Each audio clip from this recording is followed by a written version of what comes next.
What the? No, come on, look at this. It's nice, it's peaceful. They added fishing to No Man's Sky. Fishing! Okay, fine. What is this? Exophobia. Looks kinda Wolfenstein, but it says on the store page that it has modern Metroidvania progression. And if you've watched this channel for any length of time, you know I love me a Metroidvania, or in this case, a Wolfenvania. Well, no, this looks more sci-fi, so a Metroidstein. No, wait, but sci-fi Wolfenstein is Blake Stone. So it's a Metroid Stone, but Stein was already German for stone. Wolfenstein means Wolfstone. So this is Blakestein, or a Castleroyd Blakenstone. Yes, Castleroyd Blakenstone. Perfect. Cut, print, put it on the store page. We've cracked it. You let Boomer Shooter be a tag, Steam, which makes it sound like a genre that got poisoned by leaded gasoline in the air and now wants to get into a fist fight at Target because an employee told them they couldn't honor a coupon from 1995. Exophobia comes from Zark Attack and is a pixelated retro shooter that feels pretty different from the pixelated retro shooters I always play on this channel. Thank God, because while there are some lovely tomb jewels out there to play, like the ones I haven't covered yet, like Incision if you want something more punishing, or Herald of Havoc if you want something extremely old school. Cool games, I'm surprised they haven't come down the boom shoot tube yet. Kinda like when I did a video on Zorch, I wanted to do this because I'm interested in this. Exophobia is decidedly less retro FPS-like in a lot of its execution. I mean, yeah, it's first person, it has the most chunky pixels since the first Project Warlock, skewing heavily towards reds and blues. According to the ship log, our only way of getting any story in this game, the crew of this ship has been on a years-long journey on a mission to discover the wonders of space, which is code for get murdered by a hostile alien species. They found a red planet, but not the red planet, and found that it can't really support human life, and decide that it's a perfect place to stop. Okay, it's always exciting for the crew to make first contact with an alien species. Oh, this is like a Star Trek future, isn't it? Where you trust the aliens like idiots? I don't mean to be exophobic, but... Fuck you. So! Fuck! The story is here, but it's not too important, which is good because I'm reading it bit by bit as it scrolls across the screen with a resolution of it cuts off parts of the words. We'll prepare our landing with all necessary precautions. We crashed quite violently during our landing on the Red Planet. The crew has to leave the ship to find materials to repair it, expecting to be on that planet for months while they get everything up and running. The game starts with a sizable chunk of the crew dead in this one room. I swipe this guy's armor and breathe a sigh of relief that I won't be moving as slowly as I was before picking it up. There's a quick semi-tutorial where the game sets up the basics. Get keycard for door, go to terminal room to save and recharge your health, as well as read ship logs that you'll pick up on CDs, which are thin plastic discs that used to contain data. We used to play video games on these. Now let me have 5 cents off my fucking surge! You can access the map here too, or you can access a less functional version of the map if you press tab, but it runs on a battery which recharges at terminals and runs out really fast, and this mechanic is terrible, so I'm really glad they let me turn it off in the options. While the game operates in 2 dimensions, not allowing you to jump, it does include what seems to be standardized among most first-person shooter games in the last decade, the slide. The game then gives us a gun.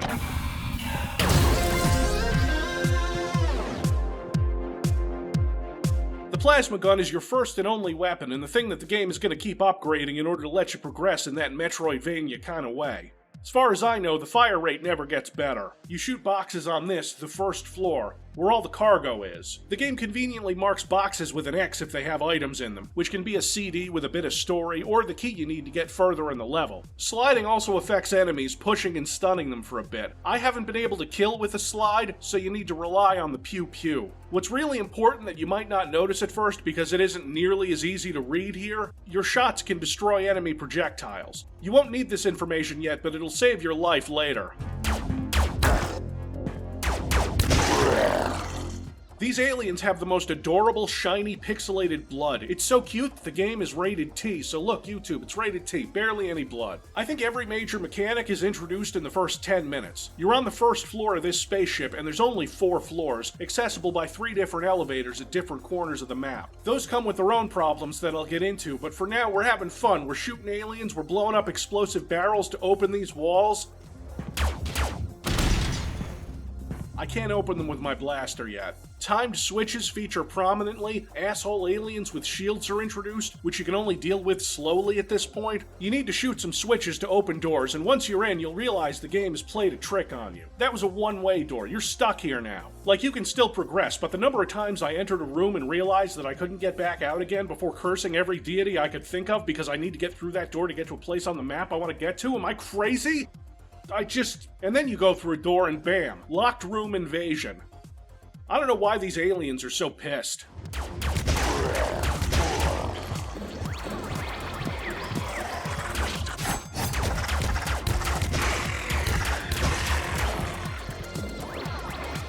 Your health is segmented like a real old school game. No percentages here, no RNG damage. You start with 4 points of health with an extra 2 if you pick up armor. Even with my puny weapon, this game feels a bit easy. Even when a guy with a flamethrower spawns out of nowhere, attacks, gets set on fire, and starts running towards me with hate in his eyes. I assume, because that look could mean anything really, from I hate humans to it burns, burn them!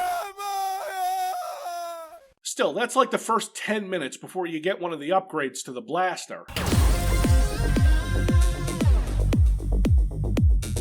This lets you break these walls here, not these walls. Not only does it break walls, now you have a charge shot that can one-hit most of the enemies you deal with in this game. No, that will not make it easier later. These aliens, while technologically advanced, don't have great AI, and they can get tripped up on railings and conveyor belts. Good thing you got a weapon that does explosions, because the first boss requires it. I know it says Metroid in Metroidvania, but this feels kinda Mega Man-like with the art style and bosses.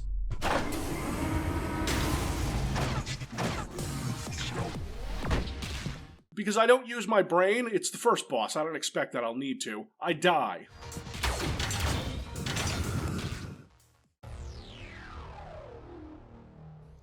Death sends me back to the save room and I try again, this time thinking for about 5 seconds.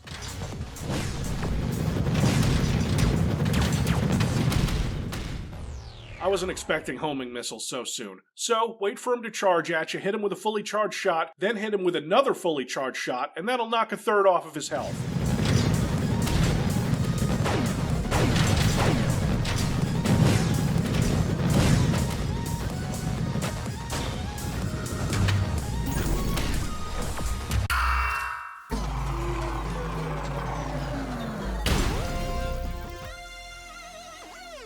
Oh yeah, that's awesome. See, this is retro in a different way than I usually cover, but I don't mind. The slide gives you some damage protection and you're expected to use it.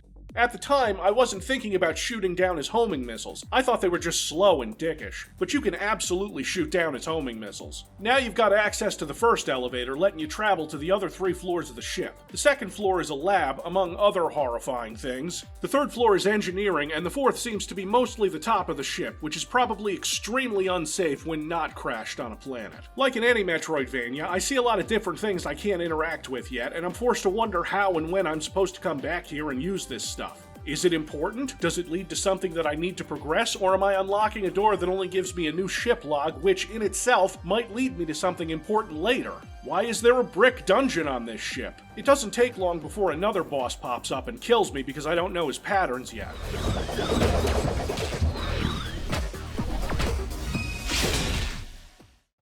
The game calls him the Hunter, but I don't really know what that means yet. His stupid spinning thing attack? Oh, I hate it. I hate it a lot.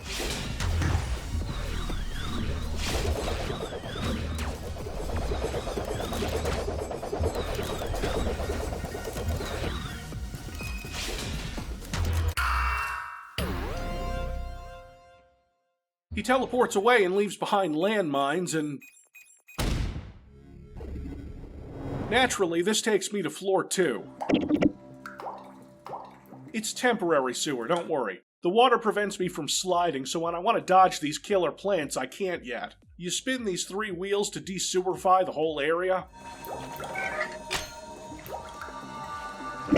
Oh, that's nice. I find that I can't really do anything yet on this floor besides get blasted by enemies that I can't kill yet, which signals to me that I need to go somewhere else. Back to floor 3 it is. This lets me access 2 of the 3 elevators which take me to different parts of each floor, so it might as well be 12 floors. And the way back to the first elevator that took me to this floor is beyond this destroyed bridge that I can't get over yet. There are turrets that shoot energy balls that charge batteries, but I can't control how those move, so I can't do anything here. So I check out the 4th floor. And there's not much I can do here yet either. I grab a health upgrade after dodging homing projectiles that I can't shoot down and find a secret developer room.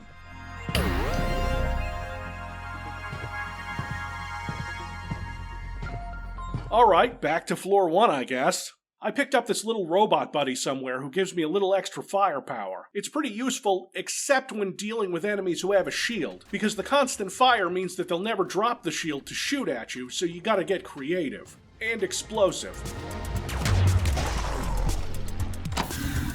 Unfortunately, this is where I hit a wall and spent about an hour running around like an idiot.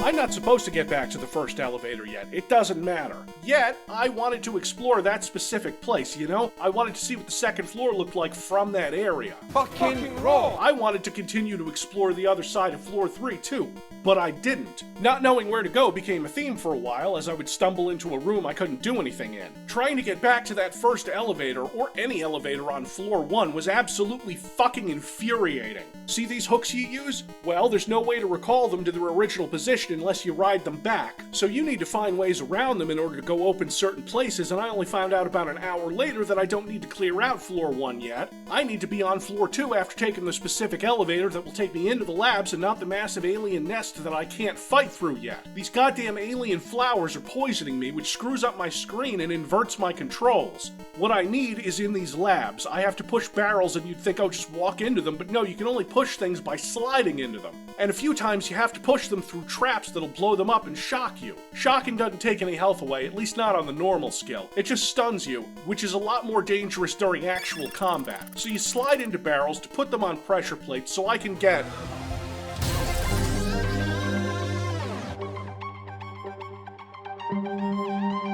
The shockwave upgrade finally lets me deal with these damn flowers, so I think, hey, maybe I should go back to that place on the second floor I get to from another elevator so I can get through that room, and no, that's not where you go. Because the shockwave lets you direct the energy projectiles on floor 3, a thing I had to look up because the log certainly doesn't tell you. No, the log says it stuns enemies and destroys their projectiles. Yes, destroys projectiles, like the one energy ball that it doesn't destroy. This fucking pissed me off, but at least it was the last time I was at a loss for what to do during the game. Opening up the 3rd floor with the energy deflection basically opened up the whole game for me. It still didn't let me destroy these fucking alien beehives. It's always bees. Looking around more on level 2, there's a serious alien infestation, and I think we may need to abandon the ship altogether.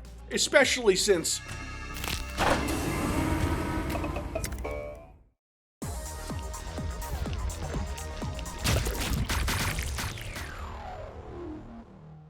Oh, yeah, I don't see us taking off with that on board. After all the confusion with elevators and finding the shock power-up, this game becomes a lot more enjoyable, and worthy of a recommendation, but I do hate this worm.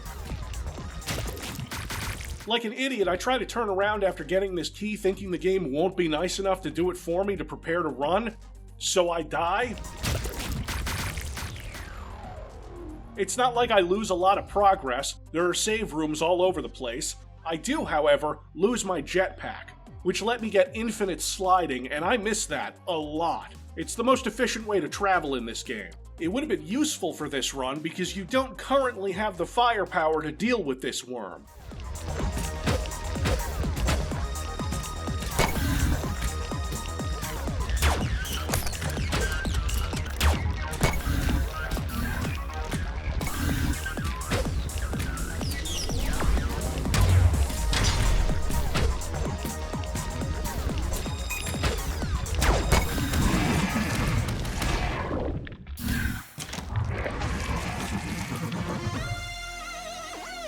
I didn't know it yet, but I had to get back to floor 3, and the level funneled me through that room I couldn't get through before because of the flowers. Alright, so I gotta go to floor 3 where I have to activate batteries in 4 different sections of the map. North, south, east, and west. And obviously the game puts as much shit in the way as possible, like a fence that you can shoot through but can't break. I can blow up certain walls, but these fences might as well be bank vaults. But I don't know that yet. So I go back to level 1 and explore a little more, getting into another fight with the secret rival, who's now dropping landmines, teleporting, just being a goddamn nuisance. So I shock him.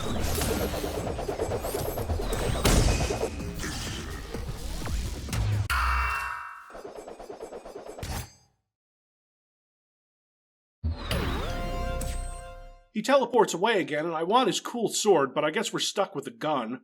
Fine. Being able to direct the energy balls allows me to get to the next weapon upgrade, the one that let me completely turn the tables on this game. I'd spent too much time wandering around trying to get to different elevators, to get to different areas, to get wherever I thought I needed to go. No more. Because now, we've got...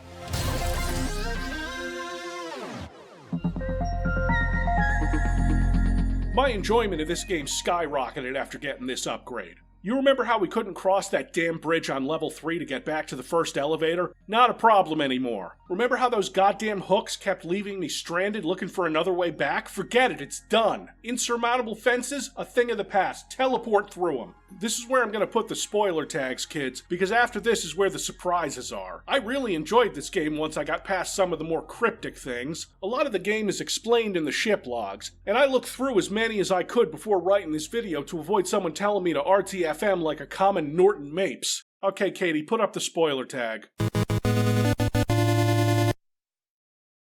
Of course, now that I've turned some of the power on, the robotic defense systems have come online, and that's an enormous problem for me. They're supposed to be there to defend the ship against aliens, but I don't see a single goddamn one shoot an alien this whole time. Just me. I know it sounds like I'm complaining, but all I'm doing is trying to understand why my own kind would treat me so badly. Let me read some of these logs. As the only person left alive on this ship, I should probably know what happened. It looks like the humans and aliens were getting along fine at first. There was a welcoming parade. This was all going great. It was Star Trek.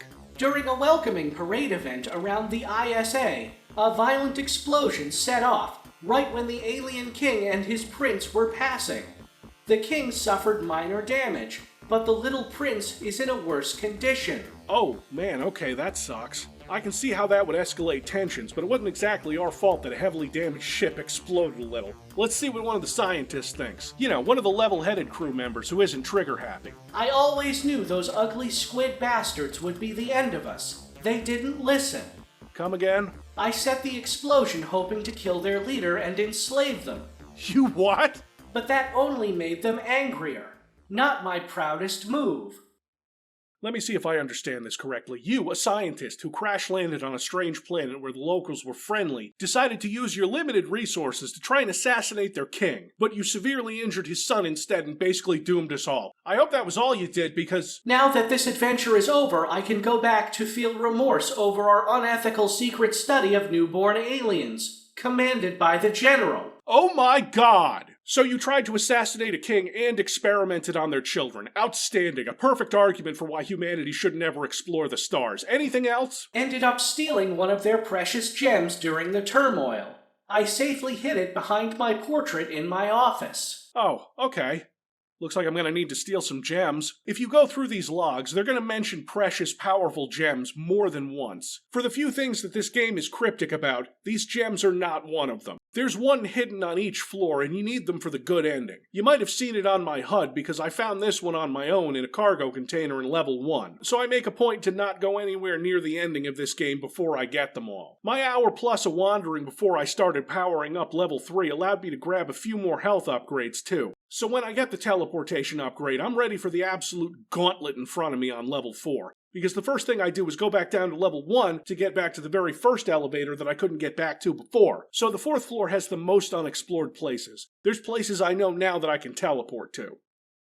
This is not the right way. What I'm supposed to do is go back to the 3rd floor and teleport past this fence so I can power up the final area and then go to the center to fight the evil computer core that was probably the hardest boss in this game due to my own stupidity. See, you have to shoot these robots down and they explode. I tried to push them using my charge attack, which worked sometimes, because I thought sliding into a thing that was about to explode might be a bad idea. I don't learn until the very last second of this fight, after many attempts, that I am, in fact, stupid, and that I should have been doing this the whole time.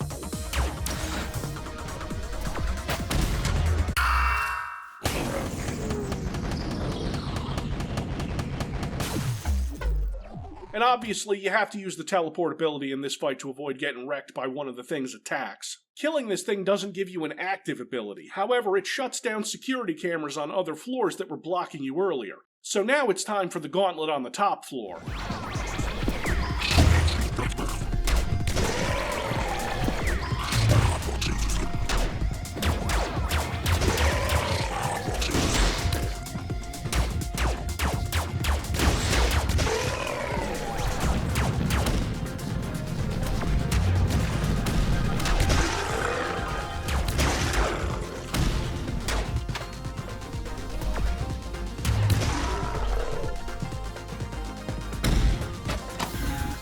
A gauntlet that ends with a puzzle that drags me around with magnets while I hit pinball bumpers, but it's all worth it for the...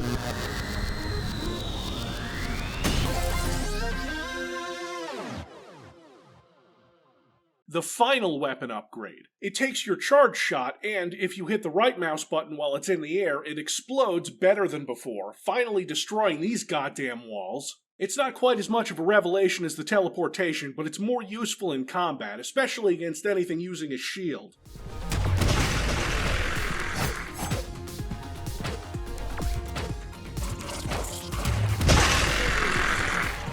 I think my least favorite enemies are these big shielded guys who toss grenades. Grenades, and explosions in general, don't just take one piece of your health away. I've had them knock off like 4 at a time. They suck. This battle leads us to another boss. Not exactly a secret rivalry if you keep showing up. This fight shows off how the game's difficulty works pretty well. It's rough the first time through when you don't know what the patterns are or how to use your own abilities to counter them. For example, this arena has 2 sides. This guy and his doppelgangers. Fill one of them with landmines and you have to teleport to the other one. You know, unless for the only time during this game it refuses to allow me to use the teleport upgrade for no reason at all. I can't even properly show it because I'm here and I'm pressing the buttons. It just won't...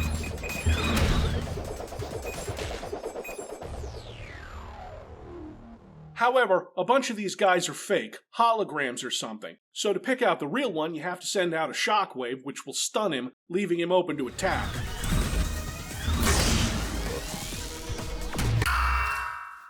For once, I end a boss fight after taking no damage. Flawless. Oh. Shit.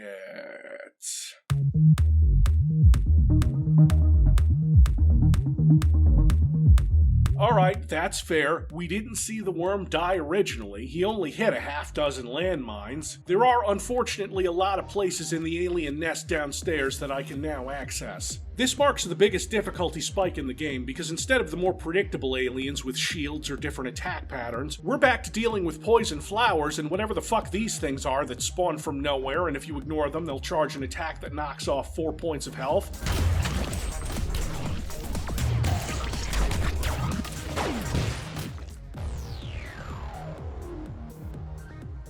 The melee ones might even be worse. Getting the jetpack upgrade that lets you slide forever really helps here.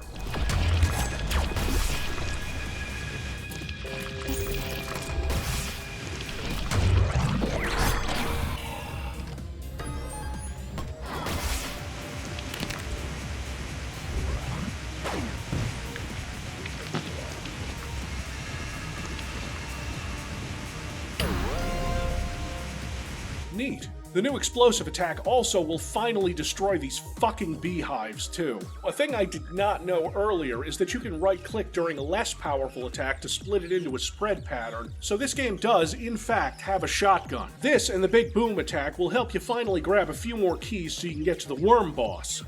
Again.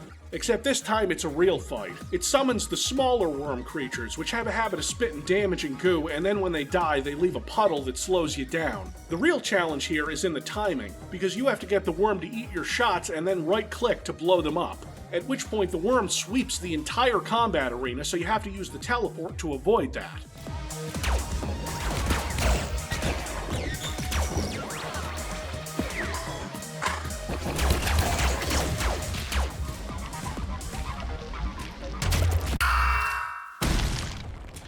He turns into a bubble snake thing. This one's a little more straightforward. I'm surprised at the amount of variety they've been able to get out of 3 bosses.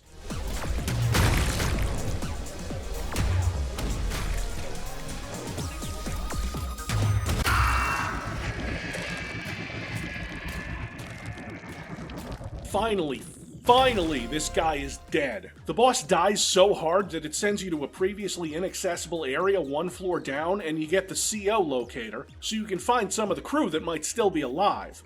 Very cool. I save my game and realize I only have 2 gems, so I go and grab 1 more of them, but I think, hey, I'll get the bad ending and show the kids that one too. And you know, that was the plan until I went into the last door, and instead of doing a victory lap like I expected, since I just beat the big boss, I was locked in an elevator and forced to fight wave after wave of enemies in the toughest fight in the game. I get savagely murked on the third wave and decide fuck getting the bad ending if I just have to go through this again when I get the good ending. So I go back, grab the last gem, and spend an embarrassing amount of time trying to beat this final sequence.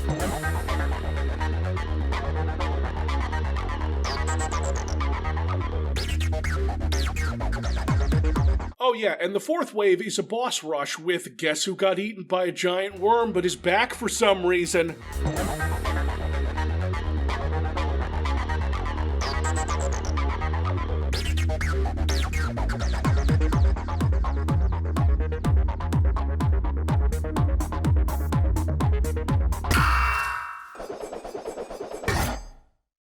This game doesn't end like Super Metroid, it ends like fucking Contra 3. It takes an awful lot of practice to get to the boss rush with as much health as I have, and I'm not surrendering now. There were times when I restarted at the save room because I lost 4 hit points in the first wave, and I couldn't afford to be that sloppy. I meet the happy crew and install the fancy power gems, and the escape ship takes off, leaving this shitty planet behind.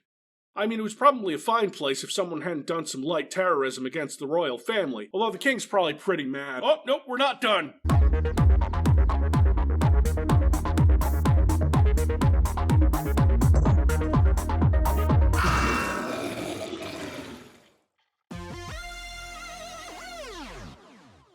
And the final surprise, the Earth is 3-dimensional. Everyone gets a happy ending except all the people who got killed. That was a delightful little retro throwback, and not just one where it was Doom or Quake again.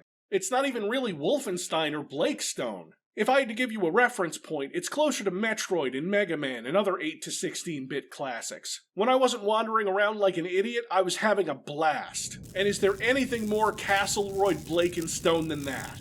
Nobody's gonna call him that. Someone will. Someone stupid.